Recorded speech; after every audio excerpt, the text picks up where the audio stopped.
2022년 6월 6일 월요일입니다. 기도의 자리에 나오신 성도 여러분들을 주님의 이름으로 환영합니다. 오늘 하나님께 주신 말씀은 레위기 5장 14절로 19절 말씀입니다. 제가 봉독하겠습니다.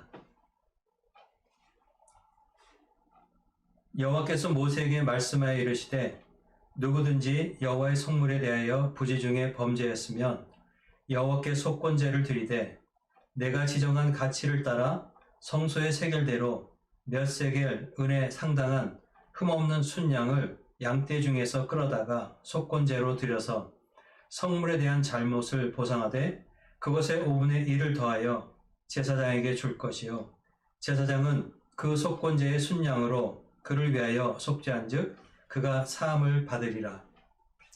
만일 누구든지 여호와의 계명 중 하나를 부지 중에 범하여도 허물이라 벌을 당할 것이니 그는 내가 지정한 가치대로 양떼 중 흠 없는 순양을 속건 제물로 제사장에게로 가져갈 것이요 제사장은 그가 부지 중에 범죄한 허물을 위하여 속죄한즉 그가 사함을 받으리라. 이는 속건제니 그가 여호와 앞에 참으로 잘못을 저질렀음이니라. 하나님의 말씀입니다. 말씀을 주신 하나님께 감사합니다. 잠시 기도하겠습니다. 은혜의 주님, 하루의 시작을 주님 말씀으로 시작하길 원합니다. 이 시간 살아계신 하나님의 말씀을 대합니다. 말씀 앞에 무릎 꿇게 하시고 말씀으로 일어나 세상으로 나아가는 복된 시간 되도록 은혜를 베풀어 주시옵소서. 예수 그리스도의 이름으로 기도합니다. 아멘. 오늘 본문 말씀을 보시게 되면 두 가지 잘못에 대해서 말씀하고 계십니다. 그런데 이 두 가지 잘못, 이 두 가지 죄는 부지 중에 의도성 없이 저질렀다는 공통점이 있습니다. 먼저 15절 상반절 말씀을 보겠습니다. 누구든지 여호와의 성물에 대하여 부지 중에 범죄하였으면, 여호와의 성물에 범죄하였다는 말씀이 구체적으로 어떤 말씀일까요? 오늘 본문에는 구체적으로 어떤 잘못이 있는지에 대해서 언급하지 않았습니다. 그러나 다른 한국어 번역본을 우리가 좀 들여다보면은 이 의미를 좀 더 넓게 이해할 수가 있습니다. 공동 번역에 보시게 되면 거룩한 것을 제대로 바치지 못한 잘못이라고 말씀하고 있고요. 또 새 번역에 보게 되면 거룩한 제물을 소홀히 다루었다고 말씀합니다. 그리고 현대인의 성경에서는 거룩한 예물을 드리는 데 있어서 범한 잘못, 이렇게 번역하고 있습니다. 이런 말씀들을 우리가 종합해 볼 때에 성물에 대해 범죄한 것은 하나님께 드려야 하는 것을 제대로 하지 못했거나 소홀하게 드렸거나 아니면 잘못 드렸을 경우라는 것을 우리가 알 수 있게 됩니다. 그렇다면 성물은 무엇일까요? 비전 성경 사진에 의하면 성물은 하나님께 구별하여 드린 거룩한 물건이라고 설명하고 있습니다. 또 성물은 성전의 기구 그리고 또 제사를 위해 드린 제물 등을 가리킬 때 쓰는 말이다, 이렇게 설명합니다. 구약에서 언급하는 성물, 오늘 본문 레위기에서 나오는 이 성물은 제사나 아니면 성전과 관련이 있다는 것을 우리가 알게 되죠. 그렇다면 성전도 없고 제사도 없는 이 시대를 살아가는 우리에게 오늘 이 말씀은 어떤 의미가 있는 것일까요? 우리가 제사를 하진 않지만 우리가 하나님께 마땅히 드려야 할 그것이 바로 성물이 아닐까 하는 생각을 해보게 됩니다. 마땅히 드려야 할 것을 드리지 않고 우리 마음대로 취하고 또 사용하고 있다면 그것은 하나님께 죄를 짓는 것이다 라고 우리가 이해할 수 있겠습니다. 이 아침에 여러분에게 있는 것 중에 마땅히 하나님께 드려져야 할 것은 무엇인지 잠시 묵상해 볼 수 있는 시간이 되시길 바랍니다.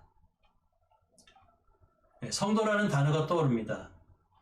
예수 그리스도를 영접하고 또 그분의 가르침을 따르고 또 하나님을 믿는 저와 여러분을 우리가 성도라고 부릅니다. 성도는 거룩한 무리라는 뜻이죠.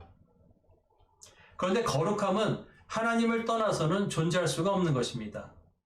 하나님의 소유만이 거룩할 수 있는 것입니다. 그렇기 때문에 우리가 성도로 불릴 수 있는 이유는 바로 우리가 하나님께 속한 자이기 때문입니다. 우리가 하나님의 자녀 또 하나님의 나라의 백성으로 불리는 그것도 바로 우리가 하나님께 속했기 때문에 하나님의 소유이기 때문에 가능한 것인 거죠. 그렇다면 하나님께 속한 우리 자신도 성물이라고 볼 수 있지 않겠습니까? 우리가 우리 자신을 하나님께 제대로 드리지 못하고 있다면, 그리고 우리 자신을 소홀하게 다루고 있다면 그것은 하나님께 죄를 범하는 것입니다. 두 번째로 17절 말씀 보겠습니다. 만일 누구든지 여호와의 계명 중 하나를 부지 중에 범하여도 허물이라 벌을 당할 것이니. 오늘 말씀은 계명을 범하는 것에 대해서 말씀하고 있습니다. 그렇다면 우리가 계명을 어디까지 얼마만큼 지켜야 할까요? 하나님께서는 출애굽한 이스라엘 백성들을 위해 모세를 통해 10계명을 주셨습니다. 그런데 이 10계명은 이 시대를 살아가는 우리에게도 변함없이 적용되는 계명 말씀이죠. 그런데 유대인들은 이 하나님께 주신 이 계명을 더욱더 잘 지키기 위해서 모세오경, 창세기, 출애굽기, 레위기, 민수기, 신명기, 토라죠. 이 토라의 말씀을 토대로 해서 자신들이 지켜야 될 수많은 율법 조항들을 정리하고 그것을 지키려고 애썼습니다. 기원 후 3세기경 랍비 심라이는 토라에 나오는 613개의 계명을 처음으로 언급했다고 합니다.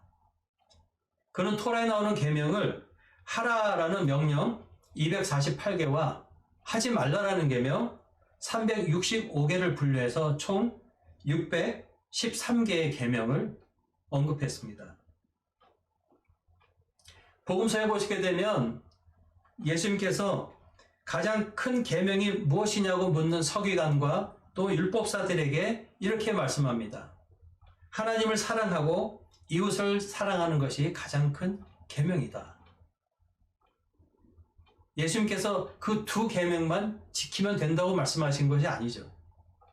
많은 계명 중에 가장 큰 계명이 하나님 사랑과 이웃 사랑이라고 말씀하신 것입니다.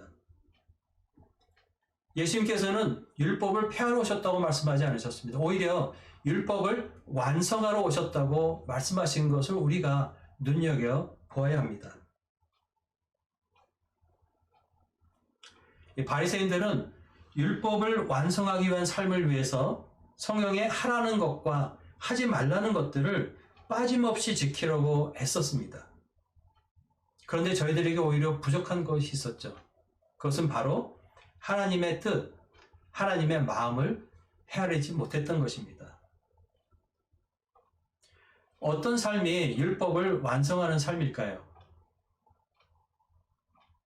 말씀이신 예수 그리스도를 닮아가고 또 그분의 마음을 품는 것, 또 그분의 향기를 바라는 삶, 이것이야말로 율법을 완성해가는 삶이라고 할 수 있겠습니다.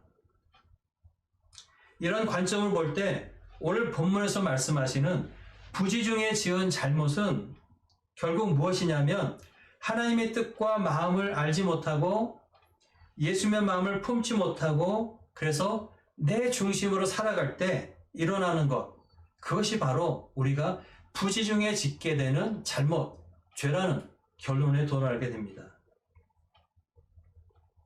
오늘 하루 여러분들이 맞닥뜨리는 현실 앞에서 내 자신과 내 자신의 판단과 경험을 내려놓고 예수님이시라면 어떻게 하셨을까를 먼저 질문할 수 있길 바랍니다. 주님의 마음을 품고 주님을 닮아가는 하루가 되시길 축원합니다. 비록 우리 힘으로는 힘들지만 성령께서 주시는 지혜와 능력으로 넉넉히 바른 길을 걸어가는 축복이 저와 여러분의 길 주님의 이름으로 간절히 축원합니다. 기도하겠습니다. 주님 감사합니다. 주님의 마음을 품기 원합니다. 성령께서 주시는 지혜와 능력으로 살아가길 원합니다. 오늘 하루 저의 삶에 부주 중에 짓는 죄가 없도록 주님 도와주시옵소서. 우리와 함께 하시고 넉넉히 승리하게 하시는 예수 그리스도의 이름으로 기도했습니다. 아멘.